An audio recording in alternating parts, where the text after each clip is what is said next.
My name's Brian Burke, and with me is Sam Shihab. Hello, Sam. Good evening.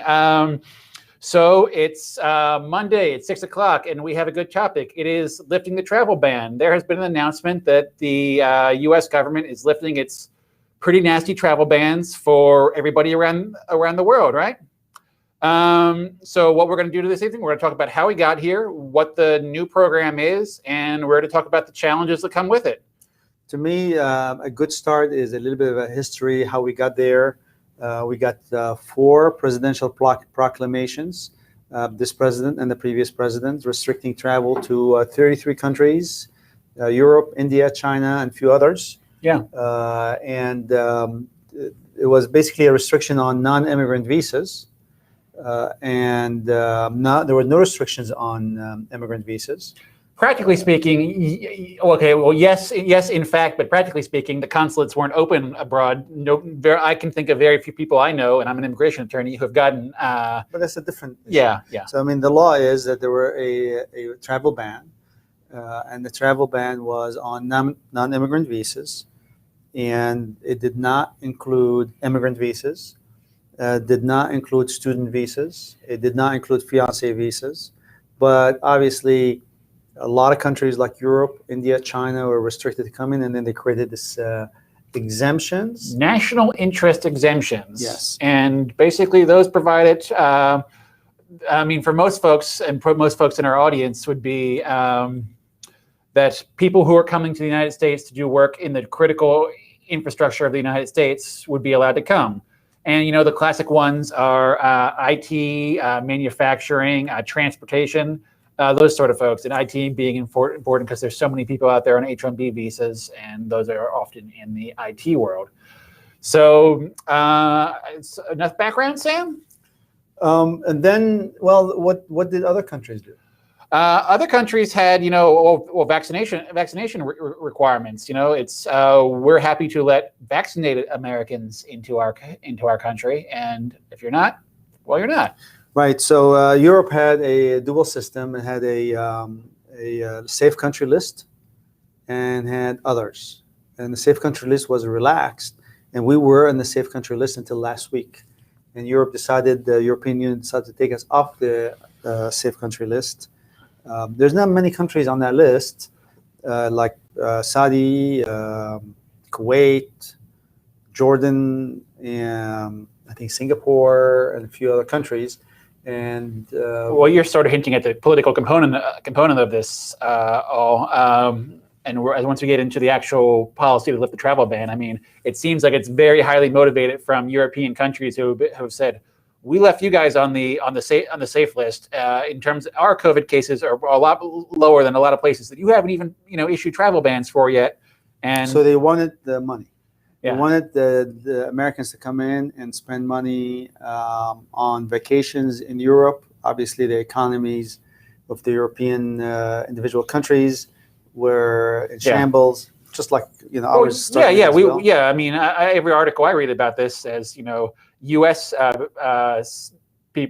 businesses want those foreign tourist dollars as well. So right, and the requirement in Europe, for example, was if your infection rate is 75 per 100,000, you could be on the safe country list.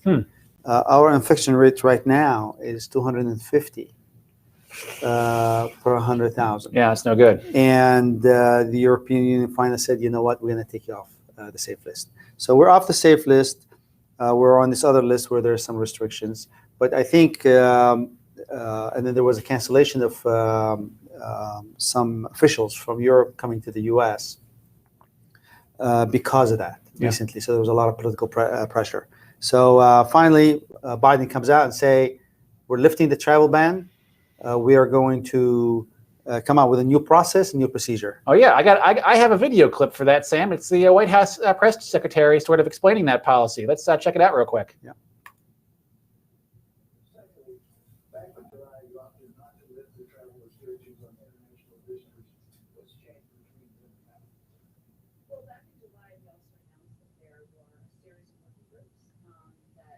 Both interagency and working with a range of countries and partners in the world to equitable and clear policy should be moving forward to pursue broader international travel. And the older rules were not equitable in our view, and they were a bit confusing.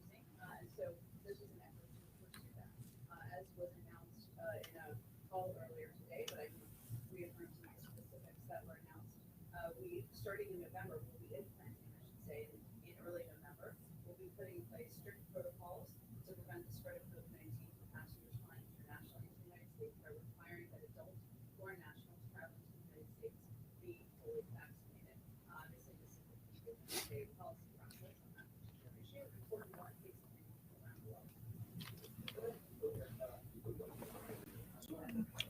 All right, so that's the announcement, which is great news. Yeah, it's not much of an announcement though. This was actually announced earlier on a call from the CDC, but I tried for a good hour today to hunt down that call. I don't think it's available to the public, but that's essentially the White House secretary. You know. So one of the questions is, why November? Why not now? Just come out and lift the ban now and get it over with. And obviously the standard answer was, we're going to, there's logistics. The FAA has to coordinate with the CDC, blah, blah, which is ridiculous, I think. Good. I'm glad you're saying it's ridiculous, because I was going to say I have beef with that because, these travel bans came lickety-split. And if if they're able to introduce a travel ban that quickly with all these policies that come with it, why not overturn them for us? And there's a good model to follow. The European Union has an excellent model that's been worked out. The thing is that they have to come out with a list of approved vaccinations. So this is the controversy. And there are certain vaccinations that are approved and certain vaccinations that will not be approved by the CDC to be included in the lifting of the travel ban. Yeah. So that's a big issue in terms of would that affect countries like China? Would their vaccination be approved?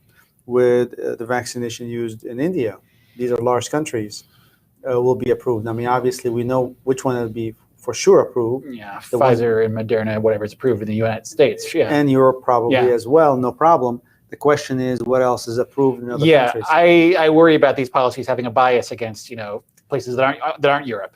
Right, but that's going to be a major letdown if that happens. Yeah. But it looks positive. There was no hint that there's going to be a surprise in the lifting of the travel ban, except that vaccination in 14 days. Yeah. So let's hit the bullet points of the announcement. Yeah. Effective early November, you're considered. You have to be fully vaccinated to travel to the United States, and fully vaccinated in terms of what the CDC says is two weeks after your second dose of, say, a Moderna or Pfizer 2-dose vaccine. It applies to everyone who is not a U.S. citizen, so that includes lawful permanent residents. And also, everyone will have to show proof of a negative COVID test within 72 hours of boarding a flight. Let me see here. There's also only applies to adults. Obviously, in the United States, we don't have any children-approved vaccines, so I guess I'm presuming children are exempt. So one thing we got to note, though, is they don't have a clear policy. For the travel bans that are still in place now, the executive branch shot out a policy pretty quickly describing what they are, and the Department of State said, hey, here's how you exempt yourself from it. We don't have that yet. We have essentially, though, the good news that it's coming early November. That does not also include those who tested positive, because you have to have a negative test. Not only do you have to be vaccinated, but you have to have a negative COVID test. 72 hours before flying. Yes. So right now, it's 3 days. Right now, you have to have a negative COVID test if you, let's say, even if you're a U.S. citizen. Yeah. If you're a U.S. citizen, if you're a permanent resident, if you are subject to the national interest exemption, if you're a student, you have to have a vaccination, a negative COVID test within 3 days of the flight. Yeah, 3 days. I'm saying 72 hours. It's 3 days technically to give you a little bit more flexibility. Yeah. And that's for U.S. citizens too. Yeah. And U.S. citizens are not welcome back if they're COVID positive on the test. Yeah. And if you are, and I had a client that we have helped not too long ago, because his wife tested positive in India. Mm-hmm. And it was a major disappointment because she's vaccinated in the U.S. And he said, "How? I can't believe it. She tested positive." I kept telling him it's 1 in 5,000 chance to get infected if you were vaccinated. The chances are this is a wrong, false positive. The problem is, if it's false positive, the CDC does not recommend retaking the test. The CDC recommends isolation for 10 days. So, moral of the story is, we have this lifting of the ban, and if you're vaccinated, you can come in, but no indication about any changes in the procedure if there's a positive test. Yeah. Now, it's worth noting that the change, the significant change here that's maybe sort of not stated about this, there's plenty of countries right now from you've been there, you've been able to travel to the United States, no problem, no vaccination requirement. So, Mexico. Now they're going to have everybody's going to have a vaccine requirement. There's countries where people have had no problem traveling to the United States, and now a lot of countries get a heightened level of. I doubt that Mexico will do it. Well, no, I mean, Mexican folks from Mexico will now have to have, it's not just the countries that were banned from travel. It's every country now has this requirement upon them to come to the United States. So right now, what you're saying is there were 33 countries that were subject to the additional scrutiny, the ban. Now the whole world is. Everybody's on the same level. Yes. Yeah. Yes. And I kind of like that, a fair egalitarian approch. And as long as you believe in vaccines, I do. But not everybody has access to vaccines. See, there goes my egalitarian approach. That's what really worries me. What vaccine is good enough, Well, there's multiple to be announced, but multiple problems. But I think we're in a step in the right direction. Yeah. But multiple problems. Problem number one is identifying the vaccines. So that's problem number one. I see it. Problem number two is the authenticity of the record. Yeah. That's going to be a big challenge. Yeah, I mean, that's the kind of one that's going to drives me mad. I mean, I have a card and it just says, CDC with a little scribble or two saying with a date. That's it. How do you authenticate that? Yeah. Well, Sam, we're immigration attorneys, and this is an immigration process, right? Cool. Are there penalties for lying to the United States government to obtain an immigration benefit?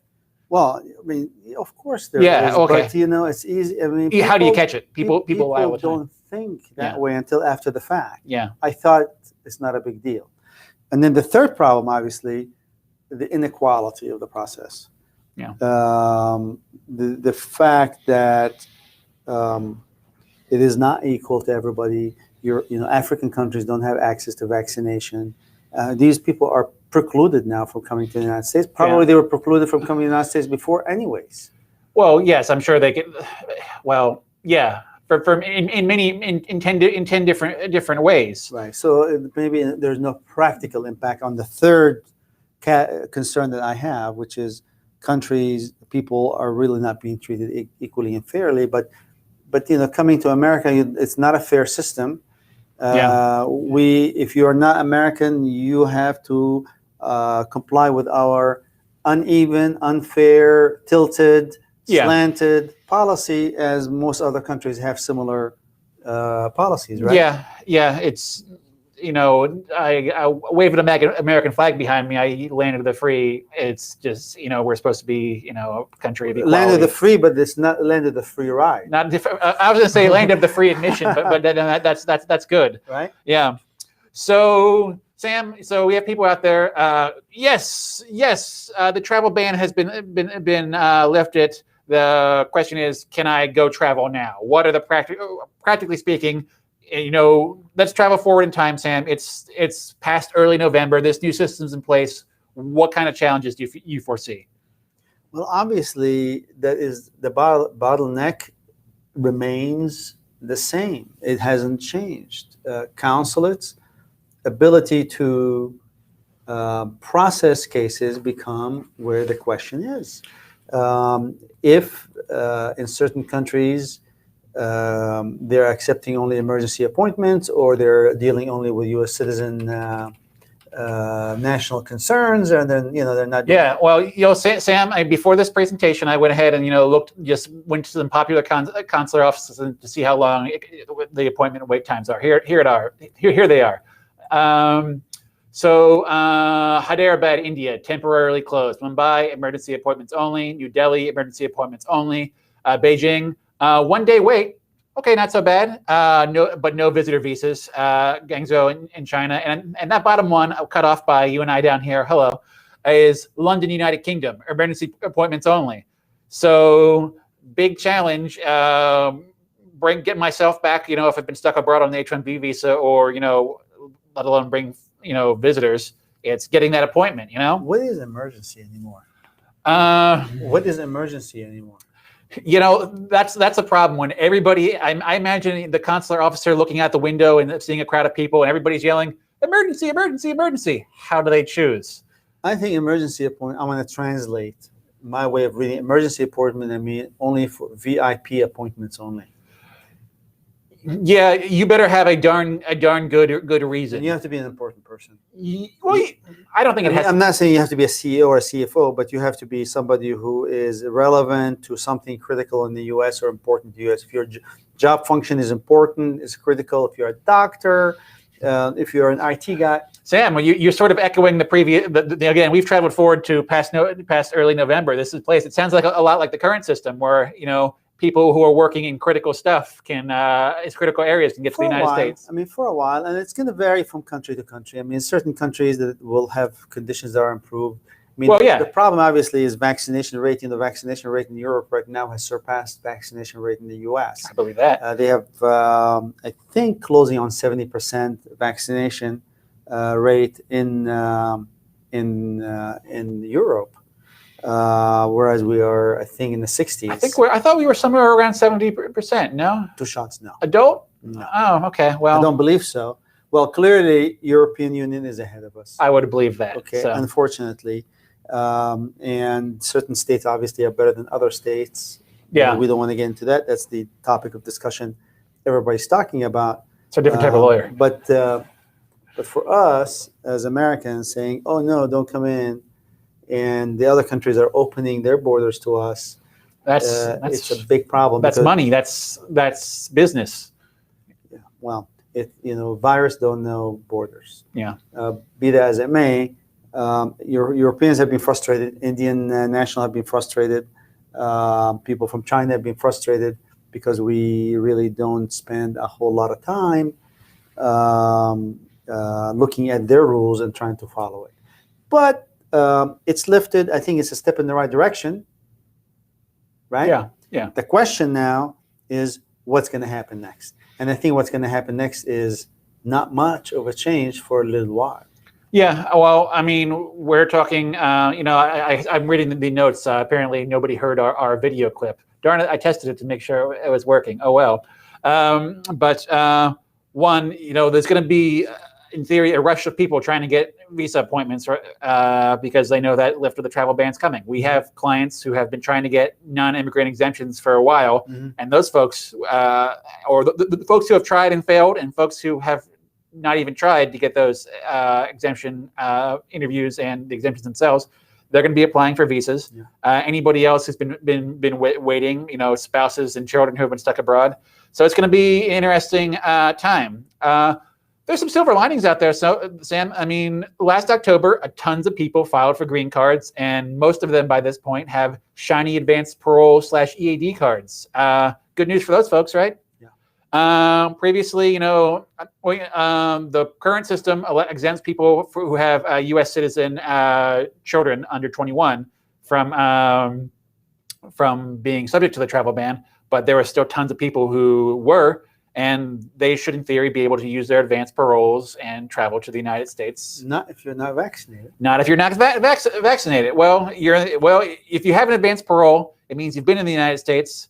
There's a good chance you are vaccinated at this point. So how do we deal with people who have conditions that prevent them from being vaccinated? I sure hope this mysterious government policy that comes out will... address it. Yeah, I mean, I would hate to be the person with a legitimate, reason why they can't be vaccinated to have to deal with that, because you know what the process. I don't know what the process is going to be, but I can assure you that it's going to be longer for them. Right. Yeah, Absolutely. But I think it's a step in the right direction, and I'm happy about that. I mean, in terms of creating a system, and you gotta have it based on not infection rate in the country. You gotta have it based on vaccination of the individual. We got vaccinated. Yeah, it's about risk versus, are these people. It is naive to think that you can control, you can really figure out who's gonna spread a disease in your country, not because we would have done that already. But you basically, who's least likely to be spreading it, and it's going to be those who are vaccinated. Worth noting about those folks with advanced parole. My favorite topic is if you enter those are the people who I think really are going to see the immediate benefit from this. Because I get asked the question a lot. I have an advanced parole. Can I travel? And my answer is, unless you have those U.S. citizen kids, you're going to be subject to the travel ban if you're going to a travel ban subject country. You can come back. Just the folks. Remember, you're not going to be on your non-immigrant status anymore. You're going to be coming back as a parolee, which means you got to have that EAD ready. You got to be. It's just different. It's worth noting anyway. It's my favorite immigration topic. Yes, it is. Now, here's the question: you go to the consulate, you presented an NIE letter for stamping. Everything looked good.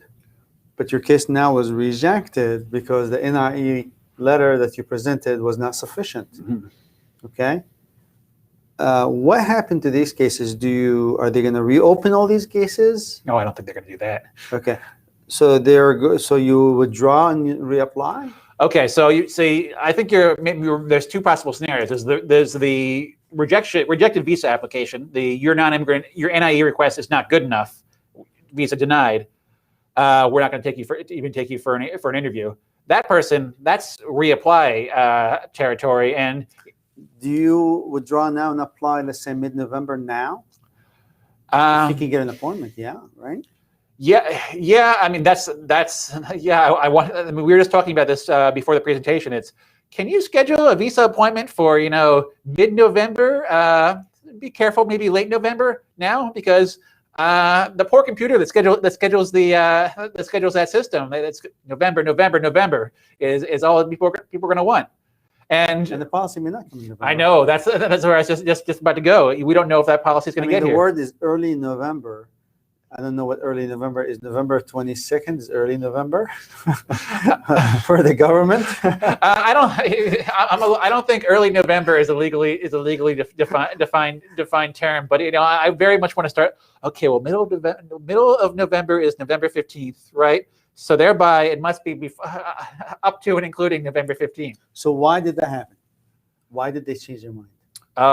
Massive political pressure. Anytime I read the change in policy, anytime I read about this, says it's basically tied to European Union countries being cheesed off that those folks that their people can't travel to the United States with ease, and Americans can travel to Europe with no problem, and Americans are less vaccinated and have an infection rate 3 times the European Union right now, and they can come in to Europe, but Europeans cannot come into and this is a purely political issue, but I keep on hearing this tied to it. There's some sort of agreement between the United Kingdom and the United States to provide submarines or ships to Australia. Yeah. And somehow I keep on reading. It was not an agreement. The history on that is that France had entered into a contract to provide submarines to Australia, and the U.S. went around France and gave them their amazing nuclear-powered submarines, and Australia walked away from the deal from France. Yeah, well, and I've heard up that in the context of the French being very angry about this, getting sidelined from this deal, that they brought up this issue. Bunch of croissants. And while you're at it, give us bunch of croissants on the Americans, and they said, if you don't remove the ban, I'm going to hit you with the baguette. What do Americans throw back? Donuts? I don't know, Sam. White bread? What do Americans hit back? Cornbread, that's for sure. Corn. I like corn. I'm an American. Aren't we all? Cornbread, Sam, got to take? Yeah, squirt peanut butter on them. Peanut butter on cornbread, Sam? Yeah. We are getting so far off topic here, but I disagree with you on that issue. I disagree with you, Sam, on peanut butter on cornbread. Okay. It's too sweet. Too sweet. Too sweet. Okay, but if you want to throw it, you might as well. Well, yes, for throwing, Sam, that'll stick to people, and it's That's crumbly, right. it'll cause a mess. Exactly. All right, so back to serious issues. So yes, I think some of that kind of boiled over. Yeah. And then the U.S. said, we need to kind of be a little bit more realistic. Yeah, it is really, I mean, a fun international relations kind of issue, though. It's interesting. It doesn't make the ban didn't make any sense. Yeah. Well, I mean, the way I boil down the ban is there are countries that at times had it worse. I mean, what was driving people absolutely mad was the Schengen Area ban. It's why Africa wasn't banned. Have you heard much COVID news from Africa? Well, they're not vaccinated. They have big problems. I mean, the problem that there's no COVID information from Africa was they don't have a way to collect information in certain areas. I mean, many areas are very advanced and robust, but many other areas are remote. When people get COVID, they stay home and they recover, and then life goes on. I think the thing that was driving some Europeans mad was, Italy and Spain had awful COVID times, United Kingdom as well. And instead, they just decided to go whole entire Schengen area, whereas the German, I don't recall Germany ever having a really terrible time with it. They did, but they recovered very well. Italy had a horrible time. Yeah, terrible. Mm-hmm. And again, the policy is nice, is that it brings a sort of consistent result for everybody. Yes. Yeah. Well, so what about transit? The transit, traveling, as in transit through the United States. Yeah. I think the expectation is, of course, we don't have the policy. Yeah. But the expectation is the same rule. If you cannot transit unless you're tested as well. Yeah. So you cannot come in here, stay in the airport for 2 hours, and then take off to a third country without complying with the requirements as well. Yeah. So then that's a I think it's a smart move, but I think consistent. I mean, if your policy is to keep COVID-19 doesn't know the limits of the airport security zone. It's happy to it'll walk through the wrong way through security, no problem. Do you think the model that the U.S. is going to draw is going to set the stage for all other countries to follow? I think it has to be what it is. I mean, it's a very hot button political issue. It's can you require vaccines, and that's something that the president of the United States has obviously been pushing lately for businesses of 100 employees or more. So I think Italy recently required COVID from everywhere, or vaccination from everybody. They're done with it. They just say, hey, you're gonna. I'm hearing that. I know Canada's on entrance into public spaces at this point as well, requiring vaccination. So it is clearly going in that direction. Mm-hmm. And again, hot button political issue. But in the United States, I was skeptical whether it would ever make it there in this country, but it seems like it's going there in step by step. So in summary, step in the right direction, no immediate change or impact on stamping, but it's probably a relief for the consulate, because the additional work that they had to do for the NIE to evaluate and approve that is a waste of time and resources. Well, it's the same we didn't bring up. We're talking about getting consular appointments. So there are people still out there. I mean, COVID-19, it's been 18 months now since things have gotten really bad. There are still people out there with valid non-immigrant visas. I mean, H-1B visas, you're going to last three years. You still have a valid H-1B visa, and that policy is as we expected. And we'll of course update you guys. If you don't mind, subscribe, and we're going to have to touch on this topic again when we get more clear policy. Yes. We're going to probably go live immediately when change happens, because it's going to. So subscribe to get the immediate up to date. My hair will be like at this by all the calls I'll get over. So one of the things that we're looking at, because some people called us and said, hey, you need to have a 15-20 minute session out, go live right now. Something happened. Explain to us what just happened. Did Congress pass a law? Because we're watching Congress right now on some of this. Obviously, we have 3 more days on this fiscal year. Yeah. And I think the number that they've been throwing around on wastage is 80,000, not 100,000. Whoa! Am I allowed to scream on this broadcast, Sam? I think you're allowed to scream. 100%. Turn your camera off and scream, and then turn it back on. No. For everybody's ears. But I'll take the pain. But anyways. So we want to go live right away and let you guys know what's going on. So subscribe and Yeah, and you get a little notification on the phone. Yeah, we'll get you going on. So as they're saying there, though, there's folks out there with valid non-immigrant visas still, and this policy, I was just thinking about the advanced parole people, but those folks who have valid visas, if the policy turns out to be what we think what it's supposed to be, those people will be able to travel again as well. Those folks who haven't, filed for a green card. So. Yeah. And the word is airline ticket prices is going to shoot up. There is some reports coming from the Washington Post or the New York Times. Those are the two that I read, so I can't remember which one it is. I think it's the Post that said that they're expecting the airline tickets now on international flights to shoot up into the United States because of the influx that they're expecting. But Sam, you're making my immigration lawyer brain go crazy. I mean, that's like, it makes me want to go buy tickets, but you don't buy your tickets until you know you can travel. Yeah. Well, but the airline will raise the ticket prices before the pandemic because they don't want to be accused of price gouging, right? Yeah. But that's the expectation. So things are going to get more expensive. Obviously, supply chain is suffering right now as well. So prices are shooting up. So 6:31, we finished our half-an-hour session on the travel ban, and we'll keep you posted. We have some questions. Yeah. Sure. As always, we enjoy them, guys. So give us your questions, and this is just a fun comment. Guess unwinding a policy is hard. Sam, is a government unwinding the policy hard? Well, when you tie yourself with all kind of rules, I mean, 4 presidential proclamation, and now. But these presidential the thing that drives me crazy, when they came out with this presidential proclamation, these just came out. So, I mean, the president of the United States can come out today. It's not hard. I disagree. He can say whatever he wants. He's the president. He can say, I order the CDC and the FAA. I'll write it for him. Here it is. My people, I have decided today to release a proclamation. I am suspending all travel bans to the United States, referencing Proclamation 10199, effective November 1st.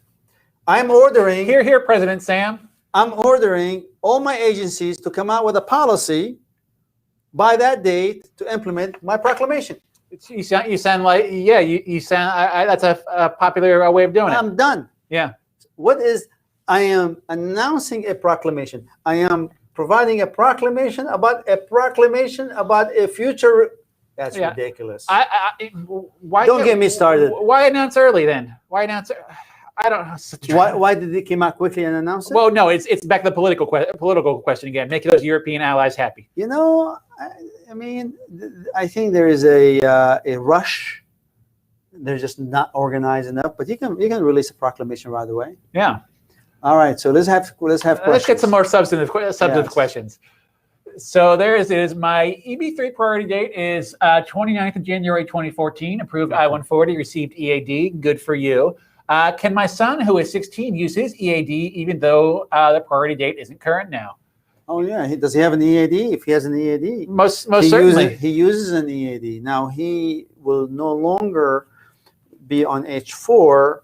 Or whatever non-immigrant status he probably or F1, which is not a big deal as long as your job is okay. I have no reservation. Let your son get a job somewhere, hopefully a good job, maybe in the library or working for a law firm or IT, not in an ice cream shop or something. I worked in an ice cream shop when I was like 16 or 16. And made you a lawyer. Well, yeah, I'm a lawyer, so good for me. But I just imagine. I remember the folks who ran, and I can only imagine how they would react if I were to hand them a USCIS employment authorization. I don't think they know what to make of it, Sam.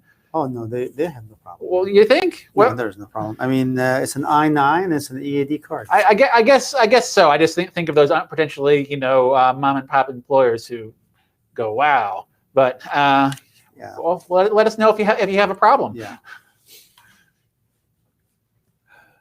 So priority date's December 2012. Due to the change in location, had to refile PERM. PERM is approved. Nice. I can file an EB2 or EB3. Which one should I go with? Ooh, this is a fun question. Well, the answer is not fun. The answer is straightforward. I want to hear your straightforward answer, Sam.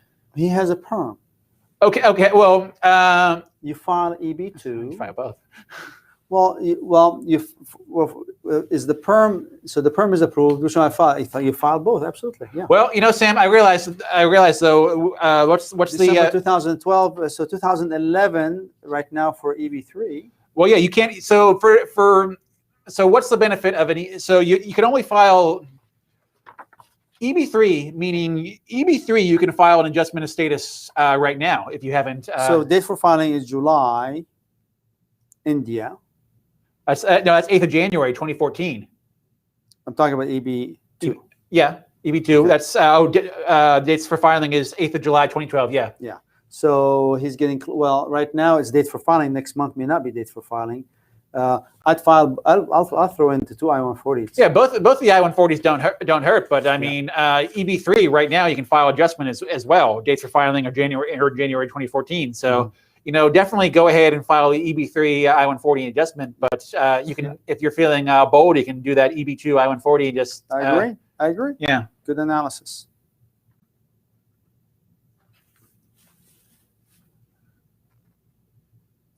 So here we are. Here's another one. So based upon urgent travel need, I placed an expedite request with USCIS for processing my green card. USCIS approved the green card. Good for you. If I do not travel after getting the green card, will be an issue? Oh, wow. So basically, he made a request based on the need for travel. And if you can document the change, I mean, obviously USCIS is too busy. And assuming that there's no, I mean, the question is simple. The issue is simple. Was there or was there not misrepresentation in the request? Yeah. If there was not a misrepresentation, you don't have a problem. Yeah.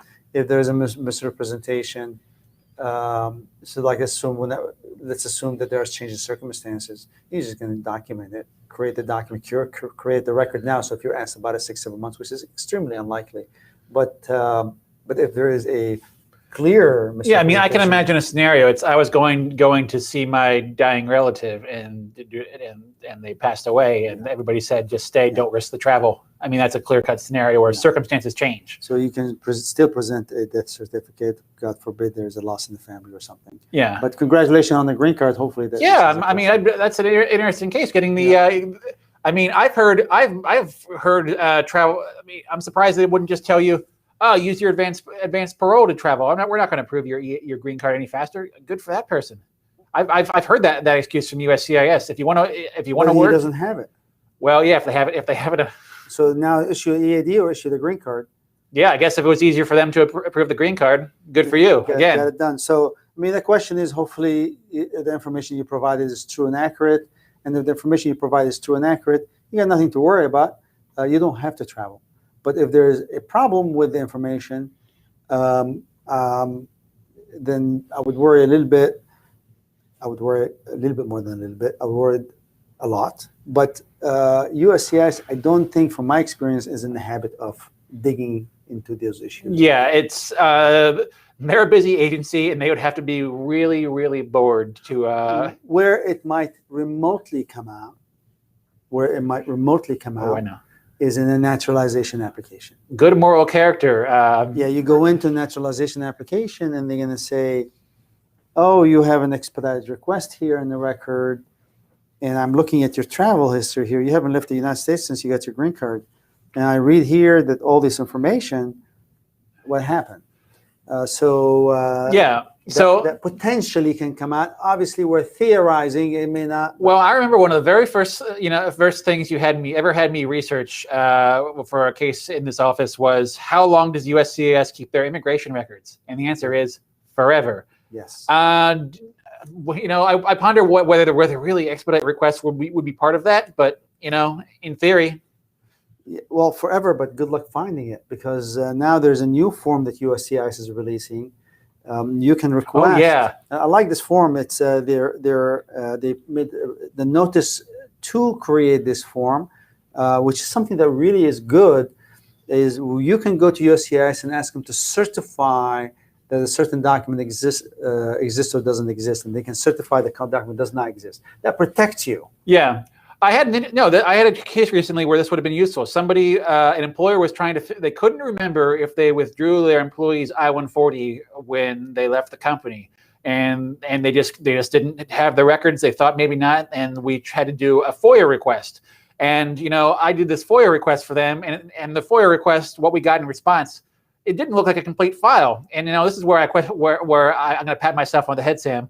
I asked the FOIA officer, I said, well, this record is not entirely, clearly not complete. There's all these things that should have been there. And they said, well, what do you want us to do? And I said, well, I'd love it if you could confirm that you have no record that this I-140 has been withdrawn. And they actually were able to do that for me on a FOIA request. Saying, no, we have no record in our file in our systems. But extremely helpful. Yeah, I mean, to prove a negative though, because I was going to be afraid. I was going to be telling somebody like, well, this is what they have. And I don't see a withdrawal request there, but I also don't 100% trust their ability to. What's the most difficult thing for an attorney to do? Prove a negative? To prove a negative. Yeah. To prove you've done something, we can do it. We keep records. We keep records of everything we do for you guys. Have not done something is the most difficult thing. Yeah. Because I got to track your life. To prove that you have not had a speeding ticket, I have to get certification from every place in every city you've ever lived in that you haven't gotten. To prove that speeding, but to prove that you got one, I just have to present the document. Yeah, I mean, you're really painting in the negative. It's really quite hard. Yeah, negative is a lot more difficult. But let's go to the next question. Well, I have another amusing comment. Sam for president. As a citizen of the Sam administration for a decade now, I'd say he's a benevolent You guys leader. like my proclamation. I'm going to give you another proclamation right now. I hereby release a proclamation that all WASES green cards are hereby resurrected for employment-based for as long as needed to be issued immediately. What else do you need me to proclaim? I need you to proclaim an answer on this next question because I think it's an interesting one. Let's do it. I think it's one that is it is complex. So per year, how many number of days a green card holder can stay outside the U.S. continuously and non-continuously? I have a green card. Can I work for a U.S. company from India for 4 months? Any issues? Thanks. Okay, excellent question. Yes. Excellent question. We did it. I gotta do a plug for us, Sam. Didn't we do a presentation on this a while back? We did do a presentation a while back, but he does not want to hear an hour presentation to get his answer. I love hearing myself talk, Sam. So I'm going to try to give it to him. So I think the question is the preservation of my green card. That's the question. Yeah. Right? Yeah. Okay. So the preservation of my green, I'm going to put in 3 sentences. I'm going to give you 3 sentences and I'm going to move on because we can talk about this forever. About an hour is actually how long we managed to talk about it last time, but yes.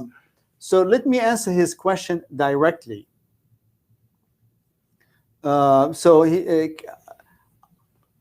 long can I stay outside the United States continuously?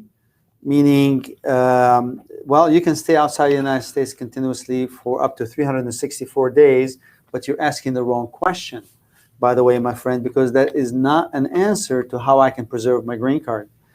Because you could stay outside the United States for 364 days. I mean, as a matter of fact, you can stay outside for more than that. I have a good case from a while back where somebody was about 2.5 years outside the United States. It gets more difficult. Yeah. But you're asking the wrong question about preserving your green card. The fact you asked that question tells me you don't have a good understanding of how to preserve your green card. Non-continuously, same as continuously, doesn't matter. Yeah. To be clear, the coming back every month or every month once a day, for a month doesn't really meet the requirement. But continue, Sam. And then last piece, working for a U.S. company. Ooh, that's a good one. U.S. company abroad is one of the positive factors when evaluating whether or not you've abandoned your permanent residency. So I would advise you before you take that job. Looks like you might need a consultation. Obviously, go back and listen to our video. I mean, if your house is here, your property is here, your bank account is here, your car is here, and you went for 4 months and came back, nobody would question you. But I went over my 3 sentences. Brian. I'm going to be concise. It's about intent. It's about your intent it's about where you're intending to live. If you've abandoned your intent to live as a permanent resident inside the United States, you may have abandoned your green card, and the government can question you on it at any time. Essentially, if they think you've abandoned your permanent resident status, they can question it at any time. It could be 4 weeks if the really bad factors are working against you. Yeah. But working for a U.S. company for 4 months, Yeah. and you're maintaining your bank account, your apartment, your house, your car, your property here in the U.S. is not a concern. Yeah. So I mean, it's the sort of thing where maybe you want to consult with somebody, but it is possible in that scenario for you to maintain your U.S. green card. Yeah. Yes. Broadly in that scenario, yes. Indeed. All right. Let's keep on going. Brian, do you want to do another proclamation? I like those proclamations. They give me a lot of power. I don't feel like I'm a proclamation. I proclaim that Brian shall never have to make a proclamation because they're high pressure, Sam. You have to be really good. What kind of proclamation was that? That was a baloney proclamation, Mr. Brian. That's fine.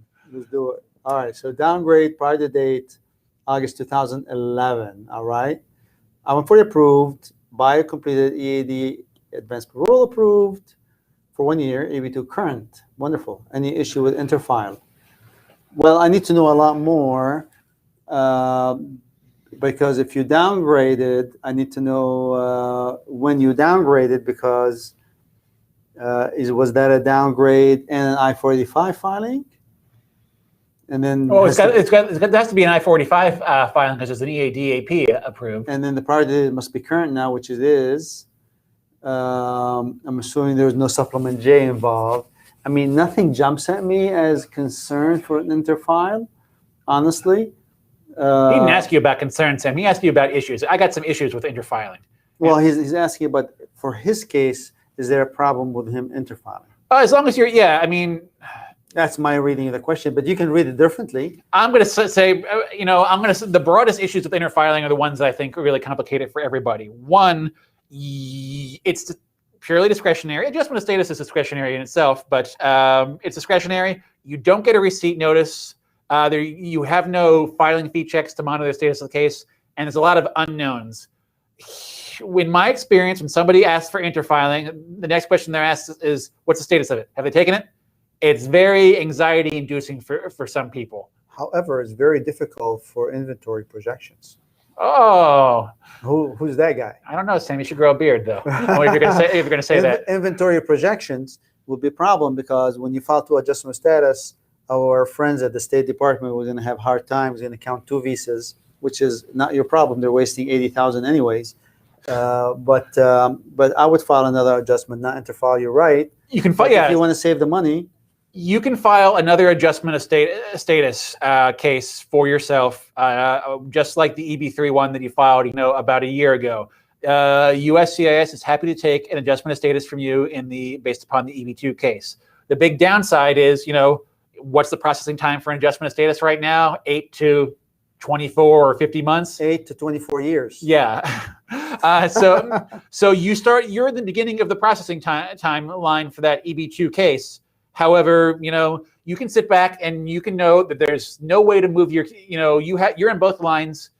They're going to approve one of these things eventually. You're going to get your green card eventually. You can go back to your life and live like a sane person. A couple $1,000 and you stop attending our video conferences because you don't have to worry too much about it. Yeah. We would love to have you, of course, but I think it just takes so much pressure. I mean, the draw of the interfiling is you get the benefits of having your long processing case, but then moving categories. But how long does that interfiling request take? And I can't come up with a good answer for that for anybody. And it is discretionary. Yeah. And they don't tell you that they did not exercise the. It's the lack of information. I mean, it's a killer. There's a certain category of person right there, and I'm probably amongst them, who an interfiling request would drive absolutely insane because you don't know. Yes, it will drive me insane. Yeah. I would file another adjustment, pay my money. I mean, you pay for car insurance, don't you? Why do you pay for car insurance? Just in case. Drop the car insurance, right? Drive a car, $80,000 car or $40,000 car, whatever car you're driving, drive it without insurance. That's what you're doing with interfiling. Yeah. So it's almost like driving a car without insurance. So we kind of answered, but here's final question: can I interfile and get a green card faster? Maybe. Right now, I mean, so unpredictable. But I mean, I can think of people I know who interfiled to EB2, and they saw their EB3 I-140 was approved. I mean, it looks like your EB3 I-140 is approved. I-140 approved.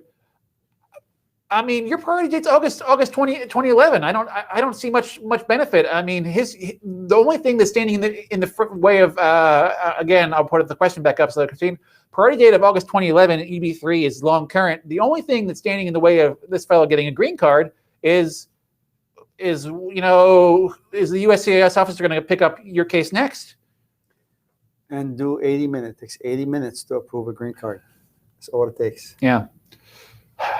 So, I guess, I mean, interfiling might delay. Yeah, it might delay, and yeah, and they can also refuse it, because one of the criteria for accepting interfiling is if the other case is close to being approved, they may just ignore you. They say, forget about this guy. Yeah, and we're not going to interfile him. Forget about it. I don't have time for that. I need to approve cases. Yeah, and put this case on hold. He's interfiling. I don't want to deal with it. I don't know how to handle this. Well, other scenario. Oh, I love interfiling cases. I get to feel powerful and move the card. You have no clue. You have just no information about interfiling. Not in the current madness. I don't think. Yeah. Do it. Yeah. It's not a good application. People talk about. I mean, when you read the interfiling policy, they talk about you are getting a green card through marriage, but you're current. And your labor certification is approved, and you're current, right? And if you got a green card through a spouse, you have to remove your conditions because you get a conditional residency, okay? But if you interfile to the employment case, you get a green card without removing your condition. For me, that's worth it. Yeah, they have a lot of the USCIS policy handbook has a lot of like rosy fun scenarios. Yeah, but that's worth it, right? Yeah, that's worth it interfile. But EB2, EB3, Mr. Inventory projection, next month he's going to say he did another inventory projection, and he's going to retrogress this and move this. It's so unpredictable. And then you interfile. Now you're going to interfile again. And then and that's the appeal of having the second adjustment of status filing. If something crazy happens and they roll back EB3 a ton, I guess EB2 is moving forward then, and you're in the EB2 category. When they don't have visibility, because you're dealing with a crazy system, let's face it. Yeah. When they don't have visibility on how many downgrades that happened last year into 8 months into this year, and then they finally had a meeting with USCIS and they told them, oh, here's the number, and then the large number, and then they went back and retrogressed when they said a few weeks before they don't anticipate retrogression. That tells me that there is really no cohesiveness to the process of priority date movement. No, it is a haphazard. It is knee-jerk situation. I mean, they're trying to put science in it, but the State Department is a victim of the information that are fed to them. Yeah. So if an agency withhold information from the State Department, let's say USCIS, for a purpose, the State Department cannot. Well, I mean, I'm not even sure if it's withholding of data. The question is, can USCIS act on the receipt of cases versus the approval of cases? But logically, they should. I mean, they do that all the time. They take more H-1B cases than they can approve in a lottery situation because they know they're gonna deny 5% of them. So why can't they just figure out what that number is for those I-140s and tell Charles Oppenheim at the Department of State, we got these many downgrades. Charles Oppenheim and his folks take data, crunch it, and make dates. The data coming in, if it's intermittent, inaccurate, not consistent, confused, or not completely presented, affects those dates. Yeah. And he's a victim of that process. So that's why I don't like interfiling. We'll move on to the next question. Yeah. So this is an interesting one. So primary approved for I-45, but derivative got an RFE. Still waiting for the RFE notice. So that means it was pretty recent. I guess it might be due to her out of a job at H1 to H4 for 45 days last year due to COVID. So, and there's a follow-up to it here, kind of a part two. What is the number of days a person can be without pay on H1 180 days before filing adjustment status? Before and after 180 days, but I mean, the devil is in the details. Yeah. It's not but the INA 245K says that you could be working outside your visa, or violating the terms and conditions, I think is the word they use, violating the terms and conditions, or otherwise without status, for up to 180 days, and you could be forgiven. But that's not before the I-485. That's before and during your I-485. Well, I automatically I jumped to a different place when I saw this question. I jumped to the H-1B 60-day grace period. I see out of job for H-1 for 45 days, and it might be a situation where the H-1B grace period would apply. H-1B grace period applies while you're for the validity of your I-94 for a loss of employment or a stoppage of work up to 60 days. It might be a situation where it sounds to me like somebody was on H-1B status, lost their job for 45 days, and then just said, "I'm filing for H-4," and that's something that sounds like it might be covered. It's hard to tell based upon these facts, but I mean, what causes I-485 RFEs late in the game too? That's an interesting one. After the primaries, green cards approved. Could be something simple like documentation. I don't want to scare you, but all kinds of things can happen, even though the green card is approved for the primary. Based on the facts you told me, it could be minor issues, but obviously, when you do immigration law for as long as I've done it, you see different things. I don't want you to worry too much, but if in fact it's a 45-day issue, I think you'll be fine. But what else? I wonder. I mean, I had one like this recently, where the primary green card was approved and dependent got one, and it was something silly like we looked at your birth certificate and we didn't like it because it wasn't registered at the appropriate time. Give us some affidavits. So you're gonna get the notice in time. You'll get the RFE soon, so don't stress out too much. Most RFEs are easily resolvable, but this 45-day. It would appear to me on the face of it, not knowing more, of course, it'd be something that it could be handled easily, not a problem. However, I mean, when you get the RFE, consult with your attorney, and I'm sure they'll find a solution for you. Yeah. Here we are. Here's another one. June 2014, EB3, I-140 approved, final action date retrogressed. Sorry about that. Yeah. If I change employer and EB2 dates become current, do I need a new perm for the new employer in EB2, or can I interfile EB2? So we got a situation of change employer after I-485. So the key is there an I-45 prior to date June 2014? No, they probably would have been able to file. Well, yeah, prior to date 2014, EB3 I-140 is approved, and final action date retrogressed. Maybe it is not. Well, I mean, the priority dates for EB3 made it so far as January 1st, 2015. So it's very possible but maybe retrogressed after, maybe then was approved. Maybe didn't get the opportunity to file. So that's a big question as to whether or not you file your adjustment status. Let's answer it both ways. Okay.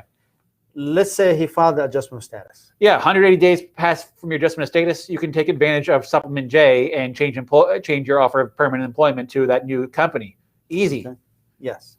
Now, adjustment status is not filed. Man, you got to go through that if you want to change your offer. You have a locked priority date. Yeah. Okay. By the way, on our blog we have a chart. Oh, that's a good chart. I use that all the time. Oh, do you? Yeah. That's a great chart. So one of the blogs that we have, there's a chart. And Brian, can you publish it on the comments for this YouTube because of this gentleman? Yeah. So there's a chart. I think there's about 12 or 13 scenarios of changing employment at what stage of the green card, and what's preserved and what's not preserved, and what cannot do. Yeah. I did find one scenario that doesn't mention it, and I meant to adjust it, but I didn't. I'll remember it later. But in any event, yes, priority date is locked. However, new perm, new I-140. Yeah. Yeah. All right. Got time for a few more of these here? Yep. Well, 7 o'clock, so we'll take 2 more. So why is USCIS approving straight EB3 cases for India nationals, even when dates are not current? Example, 2014. Why don't they process downgrades? It says example. Well, so example October 2014. So if somebody has, so I'm looking at the final action dates right now. This is I'm laughing because I have an answer theory, but go ahead. well, final action date for October 2014 for EB3. I don't think that's ever been current. So if you know somebody who has a final a priority date of October 2014 in the EB3 category, and they've gotten their green card, they have I-140 approved. He's talking about approving straight EB3 cases embassy for any when they're not current. they're approving I-140s that are not current. Okay, I was about They're to. not approving I-140s that are current. They're not approving the downgrade. Oh, okay. Why? Just organization. Well, that's one possibility. Yeah. And I'm going to give it a 51% chance, more than 50% chance. I'm sympathetic towards them on this. It's not okay. Overwhelmed is perhaps the. What about the cynical thought that in approving a downgrade gives them a net result of an additional adjustment application filed in the fiscal year, because now they have to open up one spot. Every downgrade is approved. There goes the EB3, but we also clear up an EB2 space and thereby somebody applying for adjustment. So if you want to keep your work reduce, if you are worried about issuing a report at the end of the year that says we have reduced the backlog from 200,000 to 150,000 pending adjustment, you don't approve a downgrade, because when you approve a downgrade, you get another adjustment. We don't know the answer, but yes, that's a concern. All right, 702, we're going to take one more. Let's see here. I'm just going to go sort of spin the wheel and see what we get. Here we are. Is it safe to travel outside of the U.S. on current AP while renewal is pending? They will consider, well, if your AP is valid, if you can travel during the validity of your current AP. If you travel while your AP is pending, they will consider that AP abandoned. So yes, but it is safe to travel on current AP and return on the same current AP, because don't count on the renewal being approved, because it ain't going to be approved. Yeah. So all right. So that's an easy one. I'll take one more and then we're done. Well, I just want to give this comment. This is the follow-up comment on what we're talking about. We're at the end of the list here. Many straight EB3 I-485s are approved, not I-140. So that's something I've noticed as well. People who were originally in EB3 category didn't have to do a downgrade. They've been getting approved faster. Less work. Again, every I-140 EB3 downgrade helps move the EB2 priority date in the way that Oppenheim does the calculations. Yeah. And if you want to not move the priority dates for EB2, don't work on those cases. But I'm not saying that they're doing that. This is a conspiracy theory, and I'm not a conspiracy theorist, but that's one of mine. All right, so 704, Brian. Shall we roll, or you want to take one question? I want that one last question, Sam. I don't know what it is. I haven't pre-selected one. I'm just clicking this one. It seems okay. There are 23,000 I-140s in SRC filed in October 2020, current day for EB2, EB3 downgrade, and 11.5K I-140s approved. Well, that's just some fun information. So I got to scroll through once more. Here it is. This is it. This is the question. So I'm employed with company A full-time, 40 hours a week. Can I work on another part-time IT job like 20 hours a week, assuming that some hours of the IT full-time job overlap with some hours of the IT part-time job? Oh, isn't it? Okay, Sam, you wanted a big old good complex question for your last one. You got a good one, Sam. Well, it's not the information is not complete. So employed with a company A full-time, 40 hours a week. Can I work for another part-time company IT job? I don't know what status this person is on. Yeah. So I mean, H-1B visa is just taking. Let's assume he has EAD and adjustment status. EAD and pending adjustment status. Well, the overlap is always a concern. The overlap is always a concern. For any worker. Yeah, under employment law, you don't work for two employers for 1 hour and get paid by both of them. It's a great way to get sued by somebody. Well, it's a misrepresentation. Yeah. You're engaged in what the law here in the U.S. calls misrepresentation. You're misrepresenting to one of them or to both that you're giving them your full commitment of your time and effort for that hour, and you're not. And that's a problem. That's my answer. Yeah. Yeah. With that, we can I think we can call it a wrap day. this thing up here. And thank you guys for showing up. And we'll see you next Monday.